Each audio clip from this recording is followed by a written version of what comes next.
Lisa raised her glass in the middle of a wedding I had paid $500,000 for. Then she smiled and said to the 400 guests in the room, "Victoria is very lucky. A woman who can't even read a menu still gets to sit at the head table." A quiet wave of laughter moved through the room. My son said nothing. My wife just stood there, holding a small check in her hand, looking down at it as if she were trying to read something written on the paper. They thought she was slow. They thought she didn't understand what was happening. What they didn't know, that little check in her hand could shut this entire wedding down in just a few minutes. Before the story goes any further, if stories like this give you something to think about, take a moment to subscribe to the channel and leave a comment telling me where you're listening from. I read those messages more often than you might think. And now, let me tell you what really happened that day. The soft laughter still hung in the room as Lisa lowered her glass. It wasn't loud laughter, just quiet breaths, quick glances exchanged between tables. But at my age, after years working on the ocean and sitting in more tense boardrooms than I can count, I know that sound very well. It isn't joy. It's the sound of silent agreement. Agreement that my wife had just become the joke of the evening. Victoria was still standing beside the head table. She held the check in her hand, her head slightly lowered, not out of shame. I know her too well for that. When Victoria lowers her head like that, it usually means she's trying to read something slowly, one line at a time. The crystal lights above reflected softly on her silver hair. In all that luxury, she almost looked out of place. The seaside estate in Newport tonight was glowing like an old palace. Stone walls, tall windows facing the ocean, long tables covered with white linen stretching across the grand hall. I had signed a check for $500,000 to turn this place into a wedding for my son. $500,000. For many people in this room, that number is nothing. For me, it was the result of nearly 40 years working on research vessels in cold waters. I'm a marine engineer, retired a few years now. My life was never built around big parties, or the expensive suits sitting around this room tonight. I'm used to the sound of ship engines, technical drawings, long nights with nothing but ocean wind. Victoria walked beside me through all of it. We met when I was still a young engineer, and she worked in the town's small library. Even back then, I knew she read more slowly than most people. Numbers sometimes confused her, but I also knew something else. Victoria is the most patient person I've ever met. She can sit for hours just to understand one page. Not because she isn't intelligent, just because the world of letters and numbers sometimes moves too fast for her. But in 30 years, that never once made me think she was less than anyone else. Only outsiders think that way. And tonight, the outsiders had become my son's new family. I glanced over at Eric. He stood beside Lisa on the other side of the table, one hand resting lightly on his wife's back. The expensive tuxedo made him look just like the young lawyers I see on television. Confident, polished, and a little unfamiliar. Sometimes I wonder when the distance between us became so large. Eric grew up in a small house near the harbor. He used to run down the pier every time my ship returned. Back then, he was never embarrassed by his parents. But things changed when he entered law school. Then he met Lisa, and not long after that, the Sterling family stepped into his life. Mr. Sterling is the kind of man you recognize from the very first handshake. Firm, quick, and always held half a second longer than necessary. He talks a lot about investment opportunities and strategic relationships, words men like me rarely use. Mrs. Sterling prefers to observe. I caught her eyes several times tonight. They drifted over Victoria's simple dress, then paused on the way she held the menu, reading each line slowly, almost letter by letter. About an hour earlier, when the appetizers were served, Lisa leaned slightly toward Victoria. "The menu is in French," she said, just loud enough for a few nearby guests to hear. "If you'd like, I can read it for you." Victoria smiled gently. "Thank you. I just read a little slowly." Lisa smiled. Not openly cruel, just a little too polite. Half a second longer than necessary. Enough for the people nearby to understand. After that, things followed a familiar pattern. Small remarks, suggestions that sounded harmless. Maybe Victoria should let the waiter explain. These dishes can be a bit complicated. I stayed silent. Not because I didn't hear. I stayed silent because I wanted to see how far it would go. And eventually, Eric stepped onto the small stage at the front of the hall to thank the guests. He spoke smoothly, like a lawyer used to addressing a room. He thanked the Sterling family. He thanked their business partners. He thanked friends who had flown in from New York. When he mentioned us, his voice slowed slightly. My parents have always been very supportive, he said. Then he paused. Just 1 second, but I saw his eyes flick briefly toward Victoria. Then he added something, a line many people in the room probably didn't even notice. So tonight, my mom won't need to give a speech. We'd like to keep the program moving. A few people nodded, as if that were perfectly normal. Victoria said nothing. She simply placed her hand on the edge of the table, gripping it gently. I knew she understood exactly what that sentence meant. Eric didn't want his mother standing in front of 400 guests. He was afraid she would read too slowly, afraid she might disturb the perfect atmosphere of the evening. A little while later, Lisa returned to the table. In her hand was a folded sheet of white paper. She placed it in front of Victoria, along with a pen. I think you should write a few words of blessing, Lisa said softly, her voice so sweet it almost sounded artificial. Everyone would be very touched if you read it. Victoria looked down at the paper. Silence stretched for several seconds. I watched as she unfolded it, staring at the empty page. Lisa kept smiling, and I understood immediately what she was doing. She knew Victoria couldn't read smoothly in front of a crowd, and a blank page would make everything far worse. A small trap, laid quietly in the middle of a celebration. I remained still. The wine glass in my hand was still nearly full. At my age, a man learns an important thing. Sometimes silence isn't weakness. Sometimes it's simply the way you wait for the right moment. Victoria still held the paper in her hand, and inside the pocket of my suit, there was something else waiting to be brought into the light. In the grand hall, the soft music from the string quartet continued to float through the air. Servers moved quietly between the tables, topping off crystal glasses with more wine. The party carried on as if nothing unusual had happened.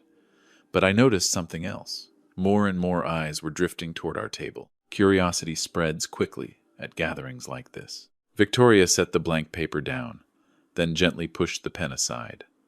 I think I'll just give my blessing out loud, she said softly. Her voice is always like that. Calm, unhurried, never confrontational. Lisa tilted her head. Her smile didn't change. Oh, I think everyone would enjoy hearing you read it, she replied. But if it's difficult for you, that's fine. She said the word difficult very lightly, but loud enough for a few nearby guests to hear. Eric stood behind Lisa, his arms folded across his chest. He said nothing. He simply watched his mother with a kind of cool patience. Then Lisa stood up. She lifted her glass and tapped it gently with a small silver spoon. The clear ringing sound carried across the hall. Conversations slowly faded. 400 guests turned toward the head table. I think this is a perfect moment for a toast, Lisa said, her voice confident and clear. First, I want to thank my parents, and also my new family. A light round of applause followed. She paused, as if choosing her next words carefully. Then her eyes settled directly on Victoria. I also want to thank my mother-in-law, Lisa said. She's a very fortunate woman. A few polite smiles appeared around the room. Lisa continued. Not everyone gets to step into such a comfortable life, especially when the world of finance and numbers can be a little complicated. Some guests were beginning to understand what she meant. Soft chuckles rose from a few distant tables. Lisa took a small sip of wine. But sometimes, she continued, life needs more than luck. It also needs people who can make the right decisions. She turned toward Eric. That's why Eric and I believe some things in the family should be organized clearly, starting now. Out of the corner of my eye, I saw Mr. Sterling give a very small nod from the nearby table. Lisa set her glass down. From a small purse beside her chair, she took out a thin stack of papers. Just a simple document, she said. An agreement to make managing the family funds a little easier. She placed the papers in front of Victoria. Along with the pen, of course, Lisa added gently, not everyone enjoys dealing with paperwork. But we thought Mom might feel more comfortable letting people who are used to this sort of thing handle it. Victoria looked down at the papers. She didn't touch them. Eric stepped a little closer. Mom, he said, his voice soft enough to sound like advice, but loud enough for several people nearby to hear. It's just a formality. Victoria looked up at her son. I don't quite understand it, she said slowly. Eric let out a quiet breath. You don't need to understand everything. Lisa already reviewed it. Lisa smiled again. It simply confirms that the investment decisions will be managed by us, she explained. That way everything will be more efficient. Victoria still didn't pick up the pen. Eric watched her for a few seconds longer. Then he said something that made the entire table fall silent. Mom, you should just stay home and knit, he said calmly. Numbers and assets should be handled by someone with a mind like Lisa's. A few guests at the neighboring tables shifted in their seats. Not everyone seemed comfortable hearing that, but no one spoke. Victoria remained still. I could see her hand resting on the edge of the table, her fingers tightening slightly. Lisa gently pushed the papers a little closer. You just need to sign right here, she said softly. That moment stretched longer than usual.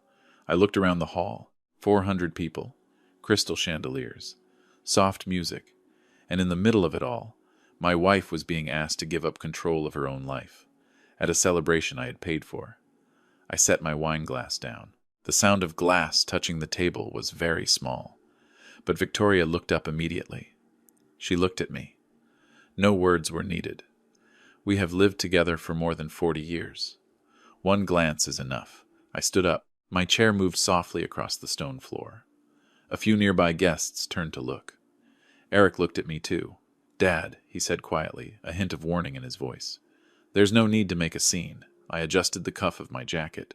Then I slipped my hand into the inside pocket of my suit. There was a folded document waiting there, not the kind Lisa had just placed in front of Victoria. This paper was thicker, heavier. I took it out and placed it on the table between us. You're right about one thing, I said slowly. Important decisions should be handled by people who truly understand them. Lisa looked at the paper with curiosity. Eric frowned. Victoria remained silent. I unfolded the document. The ceiling lights reflected off a small gold seal at the bottom corner.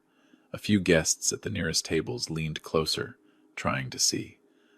I placed the paper directly in front of Victoria. Before anyone signs anything, I said, perhaps everyone should take a look at this. Lisa's brow tightened slightly.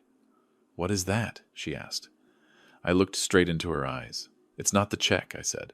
Then I turned the paper so the entire table could see it clearly. It's a gold deposit certificate, issued in Victoria's name. And in the very next moment, the room began to fall silent in a very different way. The silence in the hall wasn't like the quiet moments earlier. This time, it spread slowly, from our table to the nearest tables, and then gradually across the entire room. Lisa leaned down to study the paper in front of Victoria. At first she kept her composure, but I saw her eyes stop at the small gold seal in the corner. That look was no longer curiosity. It was the look of someone realizing they might have been looking at the wrong thing. A gold deposit certificate, Lisa repeated. Eric leaned down as well. Being a lawyer, he reads documents faster than most people in this room. I noticed his shoulders tighten slightly as he reached the title on the page. He flipped the first page, then the second. The hall remained silent. Dad, Eric said quietly, what is this? I didn't answer right away. I pulled my chair out and slowly sat down again. Then I glanced around the room.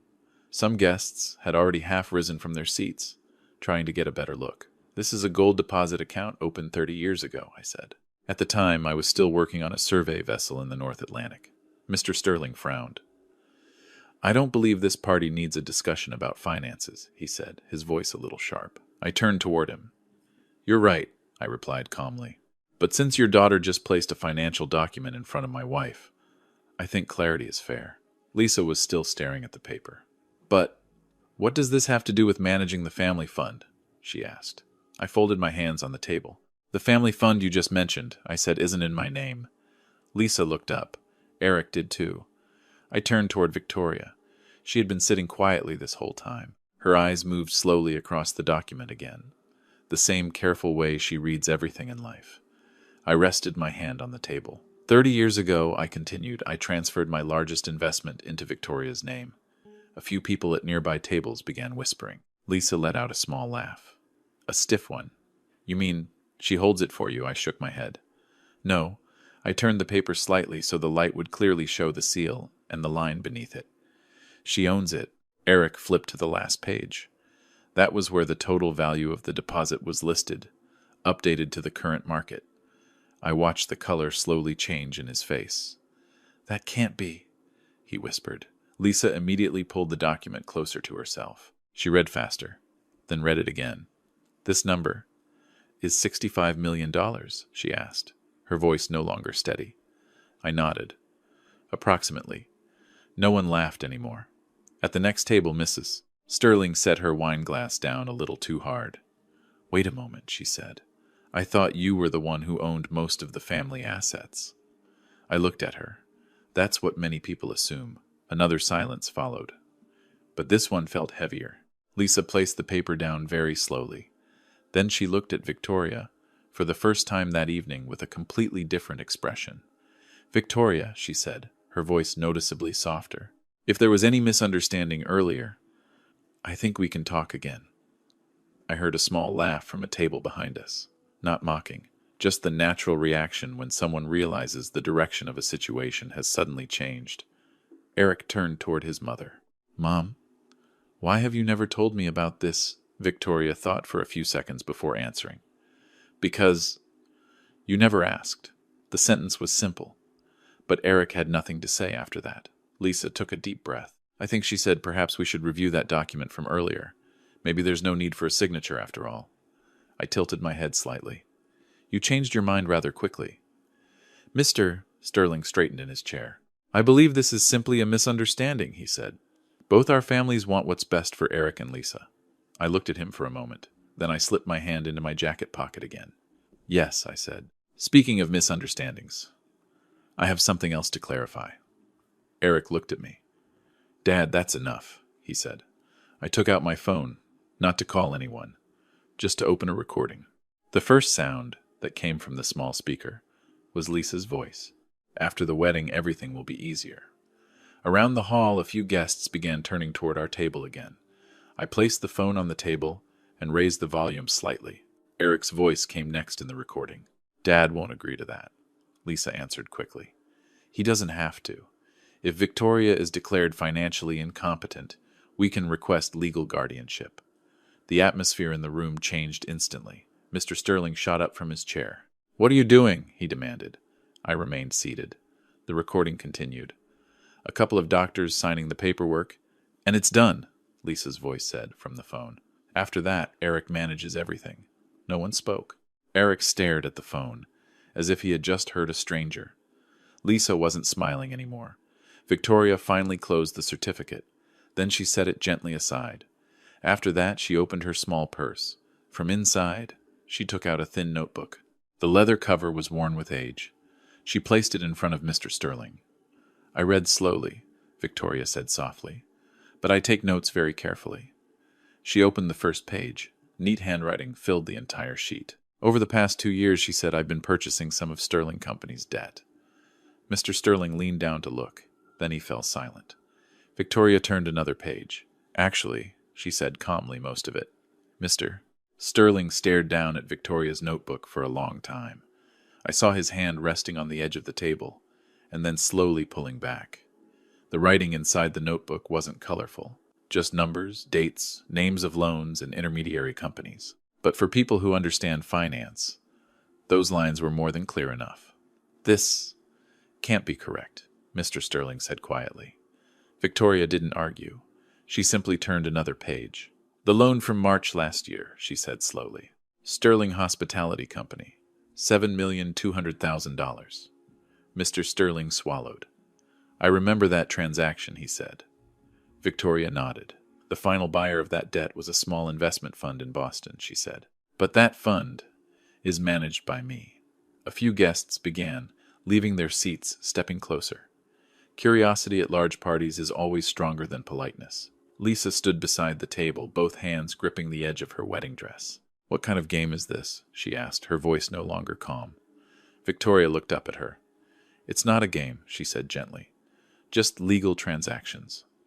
I glanced around the room. Many people had stopped talking. They were watching our table like a play that had suddenly begun without warning. Eric turned toward me. Dad, he said quietly. You knew about this. I nodded. From the beginning. Eric looked at his mother. Mom. You did all of this, Victoria thought for a moment. Not quickly, she said, but carefully enough. She closed the notebook. There was no loud sound, but the gesture felt like a door being shut. Lisa stepped back, half a step. I think we should stop this, she said. This is a wedding. I stood up. Yes, I said. That's what I think too. I turned toward the musicians. They had stopped playing when the recording started. Thank you, everyone, I said loudly enough for the nearest tables to hear. But tonight, perhaps it should end here. Several guests exchanged glances. Mr. Sterling reacted immediately. You can't simply do that, he said. This reception I can, I replied calmly. I took a thin set of papers from my inner jacket pocket. It wasn't thick like the document Lisa had brought earlier, but it carried the signatures of two people I knew very well. Eric and Lisa. I placed the papers on the table. Before the wedding, I said you both signed a moral conduct clause in your marriage agreement. Eric frowned. I remember, he said, but that's just a standard clause. I nodded. The clause states that any public action seriously damaging the honor of one's parents activates the right to withdraw financial support. Lisa stared at the papers. What are you saying? She asked. I'm saying, I replied, that clause has just been activated. A few people nearby quietly gasped. Eric straightened. You can't be serious, Dad. I'm very serious. I opened the document. The $500,000 wedding, I said.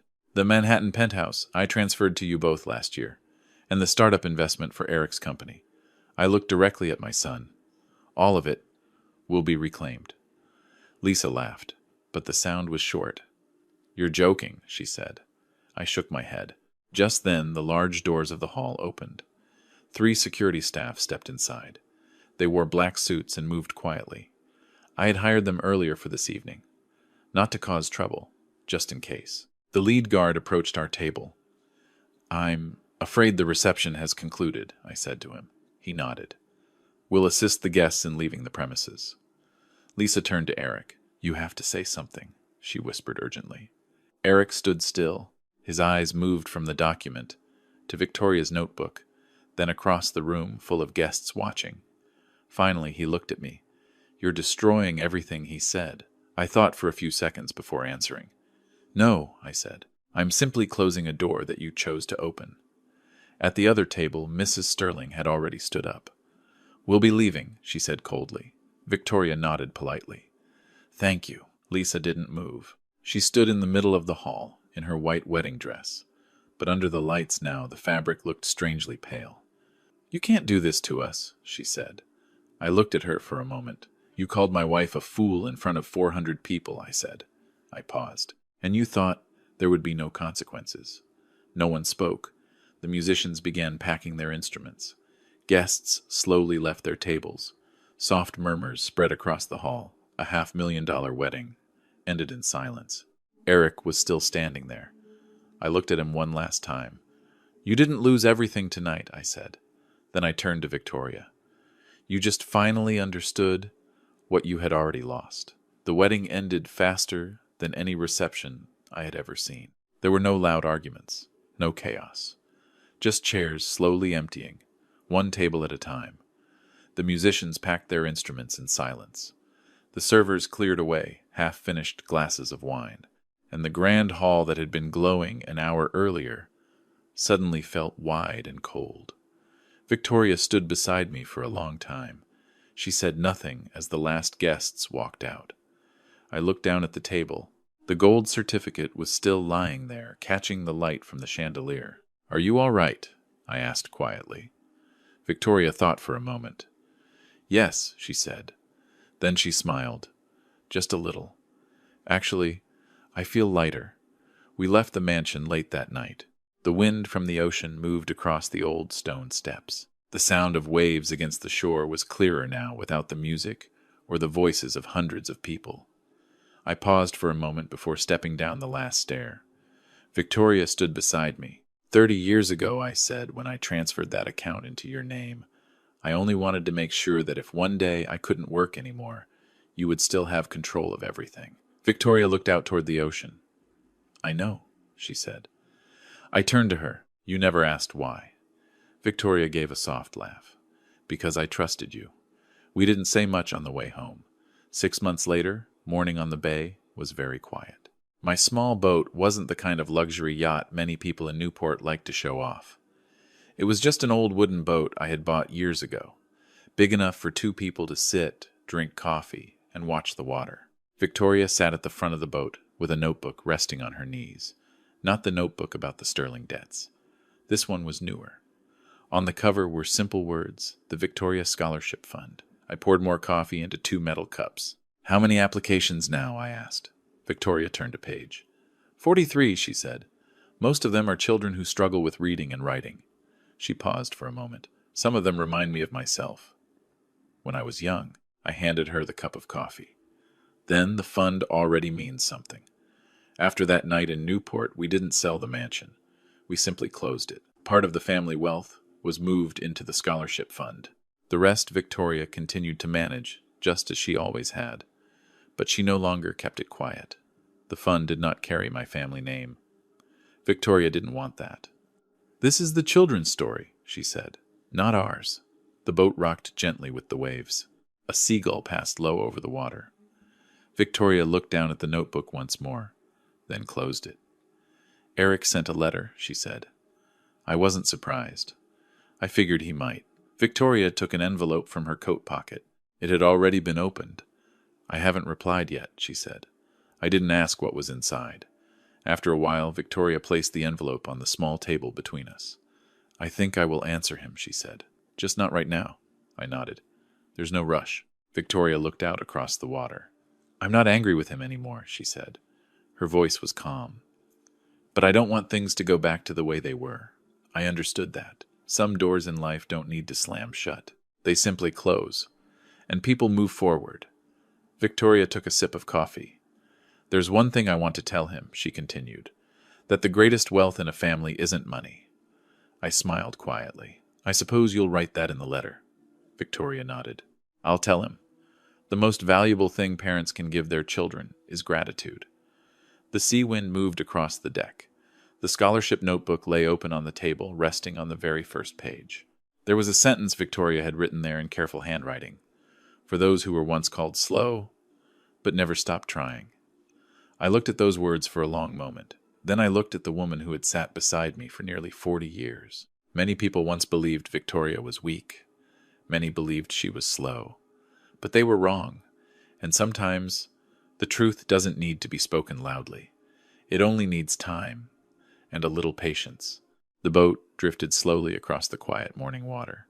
No music, no 400 guests. Just the ocean wind, 2 cups of coffee, and a small notebook beginning a new story. Thank you for listening to this story all the way to the end. Sometimes in life, it's easy to judge someone by appearances, by a few words, or by a passing moment.